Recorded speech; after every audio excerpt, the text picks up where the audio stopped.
What's up, radiant icons, and welcome back to Dare to Be Iconic, the podcast made for icons daring to be themselves. I'm your host, Amanda Policelli, and for today's Tea Time Sesh, we are listening back to one of my most vulnerable Tea Time Sessions yet, Love Letters from Within, Boundaries, Trauma, and Healing. I wanted to specifically play back this episode this week because this week in particular is always a very emotional week for myself. There's a lot of trauma built in around certain dates within this week. And it's always hard for me to sort through. And I remember when I was recording this tea time sesh after the weeks of procrastinating, which is very unlike me, but I procrastinated a lot and put off that specific recording because I didn't want to deal with that specific trauma. And this episode challenged me in figuring out my boundaries, specifically when it came to what I want to share and what I don't want to share. I do believe that this episode pushed me in ways that I never thought were possible. And it was also the fuel for me to go forward in this new chapter for the Dare to Be Iconic podcast, which was having those honest, real, raw, and challenging conversations. And even though this episode doesn't go into depth with the specific situation I am alluding to, it gave me the courage to start talking about it and to finally face that head on, which for 2025, one of my personal goals is to deal with this specific trauma. And this episode was the gateway to finally coming to that realization. So I hope you enjoy one of my most vulnerable tea time sessions yet. All right, Radiant Icons, are you ready? Because your tea time sesh is starting now. I've had to stop and re-record this episode probably about 100 times by now because it makes me so nervous talking about this specific subject, but I know that I'm not the only one dealing with it. And I know I actually need to deal with it because I like avoiding this subject because it's easier for me to pretend that none of this shit has happened to me. And it's so easy for me to live in this delusion of no, everything is fine. When in all reality, no, it's not fine and it's not okay. And I need to deal with it. And I know for a fact I am not the only one that deals with their trauma in this way of avoidance. And I know it's going to bite me in the booty, but I need to talk about it. So, let's get into it. Trauma is such a hard thing to understand. And I honestly feel like it will never make sense to me. And there's so many layers to it, right? Like there's anger, there's guilt, there's blame, there's shame, there's frustration. There's everything interlaced into it, and even more than the emotions that I named, because you truly don't know the emotions that will pop up until you're in that aftermath situation of that healing process. And I think the biggest reason as to why I like to avoid talking about trauma specifically is because I feel like I failed myself in the healing process. And I know I know. I have said healing is not linear. Healing is like a roller coaster. I know I said that in episode 3 of season 1.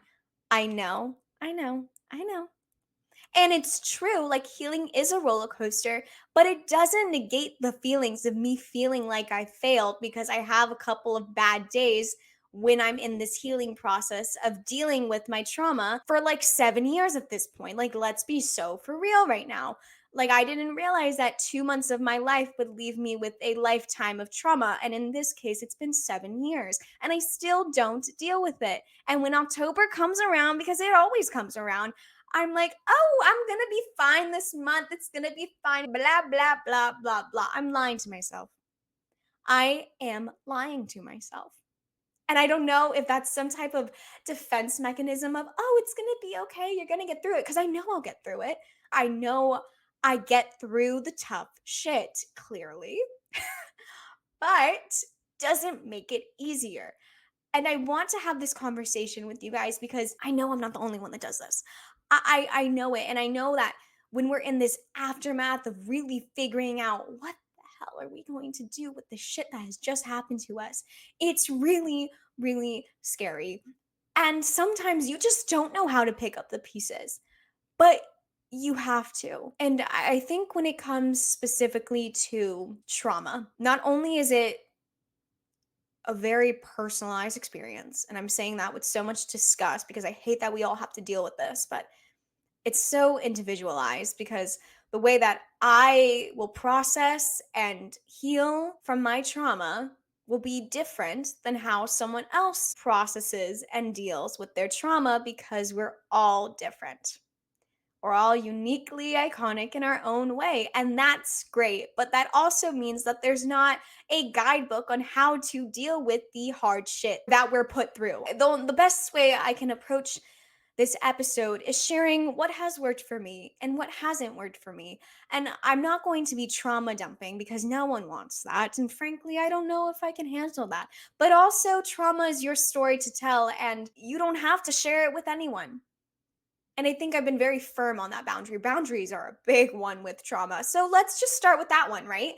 So, like my therapist had told me, trauma is your story to tell, and you don't have to share it with anyone. There are some traumatic experiences that I am very firm with, I am not sharing them at all. Like, it doesn't matter if anyone else wants to know the backstory of why I feel or react a certain way to certain things. It doesn't matter. I don't feel comfortable sharing it because that is my trauma and I don't want to share it with you. And you have every right to deny someone of that like access to you. And I think that's the hardest thing that I've had to deal with personally because I am such an oversharer, as we all know. Um, but like also it's hard for me to find the private stuff and then the public stuff to share. And I know the core of Dare to Be Iconic is I spilled the tea about my life, but there are some things that I just don't want to spill the tea about because I don't want to. Actually, because I don't want to. See, right there, that's me setting a boundary and being very firm in it. And that's hard for me. Setting boundaries is always like this like it's like this hard concept because it's like you don't, at least in my case, like I don't want to hurt anyone's feelings, but also I need to know that I don't owe anyone anything. I truly don't. If I don't want to talk about a certain situation or scenario that has happened to me, I don't need to talk about it if I don't want to. And I want to tell you that that's okay. You don't have to tell anyone anything that you don't want to, especially when it comes to trauma. I think the biggest thing with healing and processing trauma is setting boundaries. And boundaries are so hard to set because sometimes you don't even know where to start. And it's all about like testing it out and seeing what works and what doesn't work and having that like self awareness of, oh, I need to set a boundary here because I need to protect my personal and mental sanity at this moment. But it's like, how do you start setting those boundaries? And there's no guidebook to that, you guys. As many times as I remember asking my therapist, so how do I set boundaries? How do I do it? And her answer always is, you just figure it out. It's this ever continuing process. And I'm like, well, that's not helpful right now as I'm crying my eyes out. Like, but she's right. She's always right.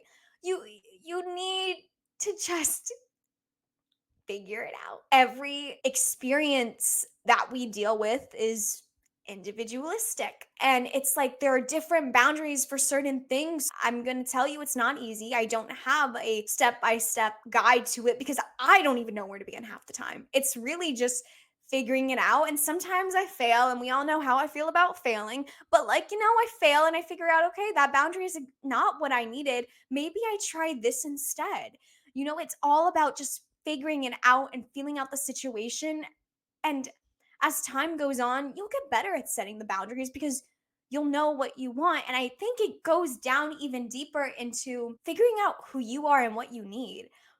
I think it's really cool that this thing of setting boundaries allows us to look deeper within ourselves and really truly ask ourselves, what do we want? Who are we? And how can I deal with it in a way that is right for me? And it lets you get down to those nitty gritty answers that maybe we're avoiding. And when I say we, I definitely know I am. I definitely know I am avoiding a lot of shit. And maybe if I asked myself those questions of, huh, what do I want? Who do I want to share it with, if anyone? And what is going to make me feel good and comfortable? How is this going to allow me in my own unique way process the shit that I've been dealing with for 7 years? I don't know, but like maybe I need to start figuring that out. I know I need to. But like I think that's really cool that boundaries allow you to do that, you know? And another thing with boundaries, right? Going into the second step of how I've somewhat dealt and healed somewhat is writing a roadmap to me. And again, no shocker here, it's suggested by my therapist, everyone. Honestly, she's working overtime. Like this is great. But anyway, a roadmap to you is this individualized roadmap to you and your triggers and how you experience them and what's the root of it. And I think when I first heard of this concept of the roadmap to me, I was like, what the hell are you talking about? I don't need to write shit down. I don't need a log in my little journal all the traumatic responses that I'm having from everything. I don't need to write down all my triggers. Well, I was wrong, obviously. Because writing down all my triggers, so all my responses, right, to things that were happening that was very out of character for me, allowed me to truly look within, and it really puts in perspective how much trauma trickles down to other aspects of our life that we didn't really realize. Like, if I would have told you that 2 months of my life would have led me to this 7 years and ongoing of shit I have to sort through. God, this is exhausting, but like shit, like I didn't realize how much those 2 months of my life dealing with everything that I dealt with would trickle down into all these other areas of my life that I had no idea it would touch. I thought, oh, it's gonna touch this and this. That's for sure. Period. I'm done. I'm good with the rest of my life. Lying to myself yet again. Trauma affects every aspect of our lives. Even if we don't want to think that it is, it does. Trauma manifests into this like really annoying little thing. Like I don't even know what to classify it. I don't want to like it's just this annoying little thing that keeps coming up every time you look at something. It's just there. It's like, "Oh, that's my trauma from 7 years ago. Thank you so much. Oh, that's my trauma from 3 years ago. Thank you." Like what the hell? It keeps popping up. It's like that annoying ex-boyfriend that you just want to get rid of and it keeps popping the hell up. Like, no, like go away. That's trauma. That is trauma for you. It pops up and it trickles down into other areas of our life that we truly didn't think that we were going to have to deal with it. But you know what we do? We have to deal with those emotions. And besides setting boundaries and writing this roadmap to me, the other thing is also like when I'm dealing with these emotions, the first thing I need to deal with is trying not to go into a panic attack. I've been very open and honest that I suffer from anxiety and panic attacks. It's been less as time has progressed, but like they're still there because there's a lot of fears rooted in them, right? In that anxiety, in that panic. And so, one of the first things I have to do to protect myself is I need to ground myself and I need to be mindful. I need to make sure I keep myself in this mindfulness state so that I don't lose my breath when I'm having a panic attack. People recommend, oh, eating dark chocolate or like having a sour candy because your brain can't process two things at once. If you are having a trigger response, you need to create some type of stimuli that is senses based, so your five senses, so that your brain can focus on the stimuli that's happening because it can't process the stimuli that you're experiencing and also that trigger. So like for me it's also just another perfect excuse for me to eat dark chocolate or a sour candy, but it's things like perfume, essential oils, like those are great things to ground yourself. And that's something I had no idea about. That's also really helped me in this like healing process of figuring out what works for me and what doesn't. Like for some people, sour candy doesn't work, but like for me, it does. Some people, essential oils work for them. It doesn't work for me. I can't do it.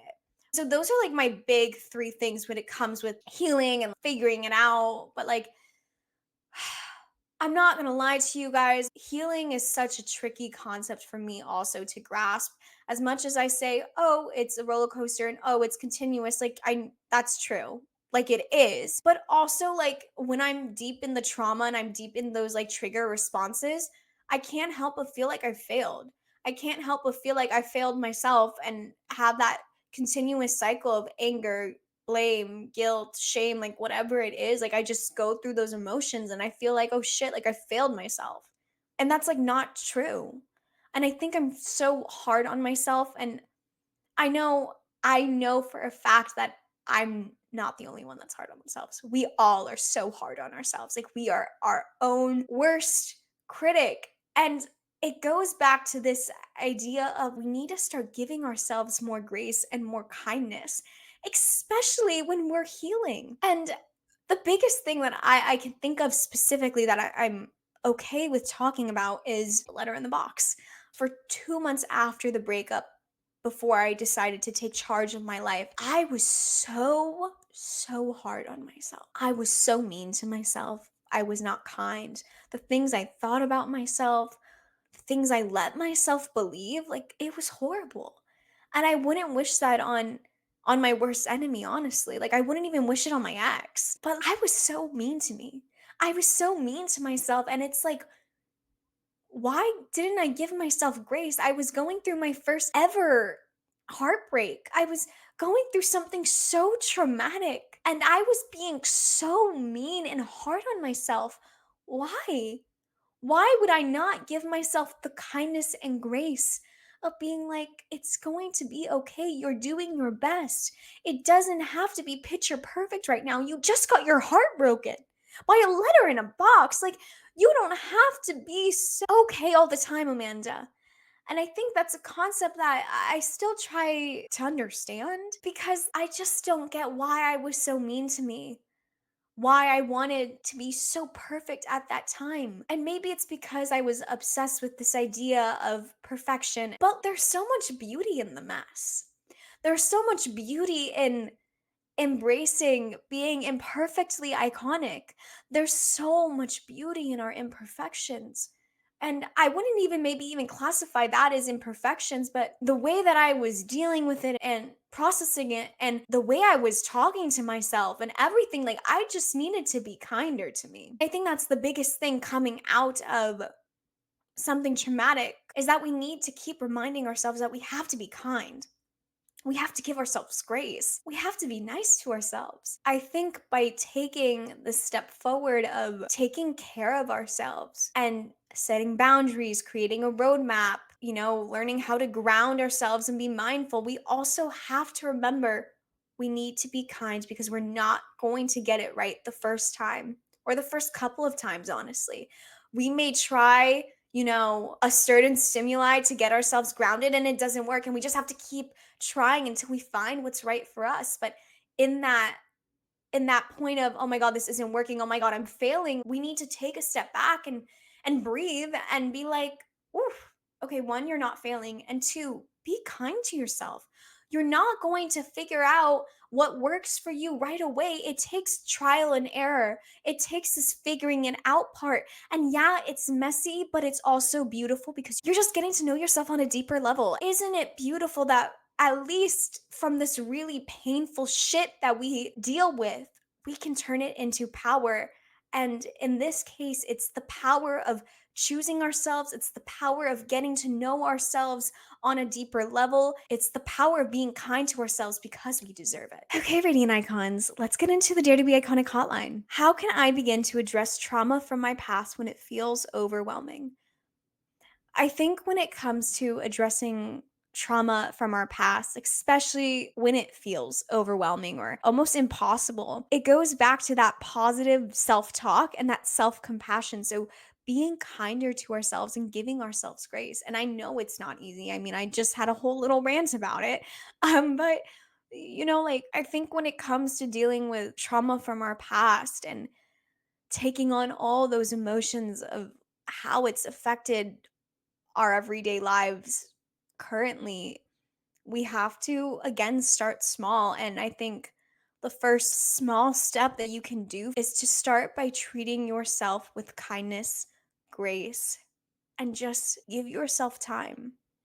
You don't have to figure out everything right away. You don't have to figure out how to set up boundaries and what works for you right away. You don't have to log everything down in a roadmap. You don't have to figure out what stimuli helps with lessening triggers for you. You don't have to figure that out all right away.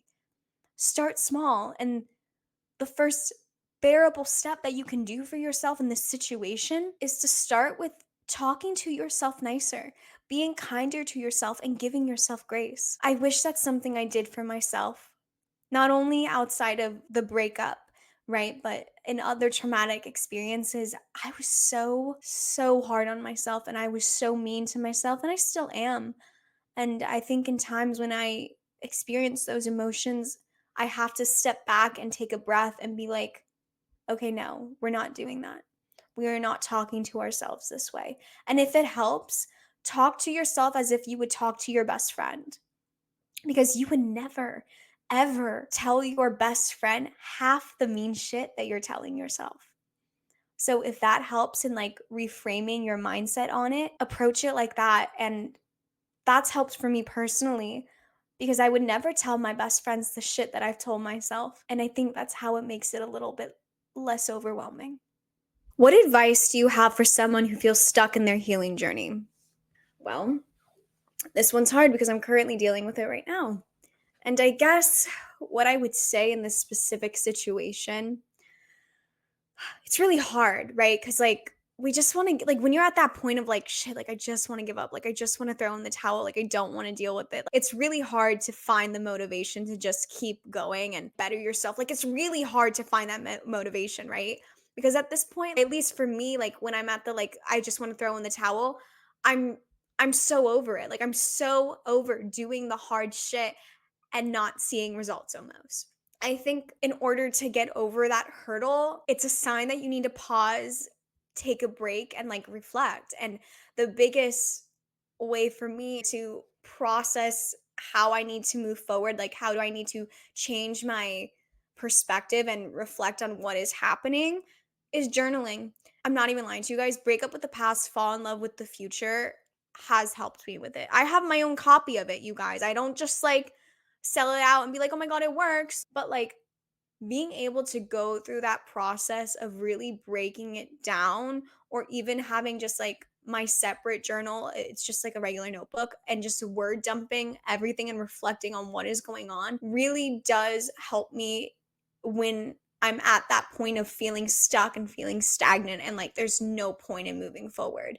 So my advice would be, honestly, take a step back, breathe, and assess the situation in a way that's right for you. Journaling doesn't work for everyone. I have a friend who does not like to journal. So she figures out in her own way what helps her. And like, it could be a podcast, it could be going on a walk and talking yourself out loud. Like, it literally could be any of these things. But I think when you feel so stagnant and stuck in this healing process and you're like, I just want to give up. I don't want to do the hard work anymore. Like, this isn't fair. You need to take a step back. You need to breathe. You need to pause, and you need to switch your perspective and reframe your mindset. And I think the best way to do that is figuring out an outlet that will let you do that. How do you maintain your resilience in the face of ongoing challenges? Personally, I think this comes down to my why. Why am I doing this? Why am I, so for instance, with trauma, why am I going to this therapy appointment? Why am I talking about it on here on this podcast for public consumption? Why am I doing all these things, right? It literally reminds me of why I am doing this. Why am I going down this path? Why am I going to therapy to talk about it? Because I don't want to let this trauma define me. I want to figure out a way on how I can not only cope with it, but how I can be a better version of myself from it. What can I learn from this? I want to be better. I don't want it to define me. That's my why for that instance. My why for this podcast and why I'm talking about it, my why is because I know that I am not the only one struggling with this. And when I was going through this specific situation when I was 19 and the way it's affected me throughout my lifetime now up to 25 years old, like I wish I had someone who was talking about it so publicly and having a conversation of how do you deal with this? How do you move forward? How do you better your life? I wish I had someone that I could look up to, someone that I could relate to. And wow, I didn't think I was going to get emotional. But like I just wish I had that person that I could just know that I'm not alone. And that's my why with everything that I do is because I do it for younger Amanda who needed someone. And I do it for all the radiant icons who DM me and tell me that this and this episode has helped them and the way that it's helped them. And it just reminds me of my why. And I know that even if it's really hard for me to talk about, wow, I didn't think I was going to get this emotional, you guys. But even if it's really, really hard for me to talk about, I know I want to do it because I know that there's a radiant icon who is listening to this that needs to hear it. But I also need to make sure that I protect myself in it, which goes into those boundaries, right? So, what am I willing to share? And I may not go into the specific trauma experiences that I experience, right? But I can talk about the emotions that I deal with from it and how and the aftermath and how it's affected my life because it's been such a big part of my life that I've suffered in silence for so long and figuring it out. If I feel comfortable talking about it in whatever capacity, whether it's talking about the whole story or talking about aspects of it or talking about this, and this of what I've learned from it without divulging what the background is, then I've done my job. And I remind myself of that why every time. So I would encourage you to remind yourself of your why. All right, reading icons, that is your tea time sesh for today. It was a heavy, heavy episode, but I am very proud of the work that I did for that specific episode. And I hope that it has helped you in some way, shape, and form. If you liked today's episode, make sure to subscribe, to leave a rating, a review, a comment, to tell your friends about us, to tell anyone and everyone, because we love more radiant icons in our iconic community of ours. Thank you, Radiant Icons, for being here. I'm just so happy that we are on this journey together. And this episode in particular is very near and dear to my heart. So thank you for coming to this week's Tea Time Sesh. I know you guys always tune in every week, but this one in particular was a little hard when I was looking back on the catalog of which episode I wanted to rerun this week. And I was like, you know what? It has to be this one because it fits so perfectly in what is going on this week for me. And if there is one thing I hope you guys take away from this episode in particular, is that your trauma does not define you, and it is up to you when you want to share your story and how you want to share it. And I know that this is just the beginning for me with this particular instance. And thank you for being here for the journey. And thank you for listening. And thank you for encouraging me while I deal with this instance in private. And maybe one day, who knows, I'll feel comfortable with sharing it. But right now, I just appreciate all your support as I move about it my own way. But anywho, I will chat with you guys next week. Remember, Radiant Icons, dare to be iconic. Bye.